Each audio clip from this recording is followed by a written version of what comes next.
Welcome to Pro Wrestling History Daily Top 5. I'm your host, the eclectic gentleman, Stephen Watts, and join me as I count down the top 5 moments for this day in pro wrestling history. But before we get started, don't forget to like, share, and subscribe. And without further ado, let's get our wrestling history on. Number 5, 1987.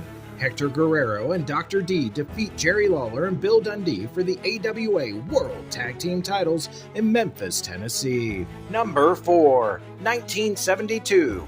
Johnny Valentine defeats Abdul the Butcher to win the National Wrestling Federation World Heavyweight title in Cleveland, Ohio. Number 3, 1956. Fred Blassie defeats Wild Bull Curry to win the NWA Southern Heavyweight title for a 4th time. Number 2, 1941. Peter William Thornley is born. He is an English retired professional wrestler who is best known by his ring name character, Kendo Nagasaki. The character of Nagasaki was a Japanese samurai with a mysterious past and reputed powers of healing and hypnosis. He was one of the biggest draws in British wrestling in the 70s and 80s, especially in the mid-70s and the turn of the 80s and 90s.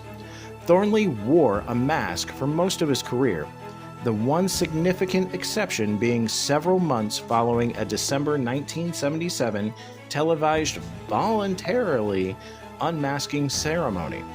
He had originally retired in 1938, but returned to competition briefly in 1981 and then again from 1986 to 1993. Number 1, 2003. Michael James Hegstrand passes away. Better known by his ring name, Road Warrior Hawk, one half of the tag team known as the Road Warriors, or the Legion of Doom, with Road Warrior Animal. Outside of the Road Warriors, Hawk was a sporadic challenger for the World Heavyweight Championships in the 1980s to the mid-90s. And that's our list. Make sure to comment below what you feel was the number 1 moment for this day in pro wrestling history.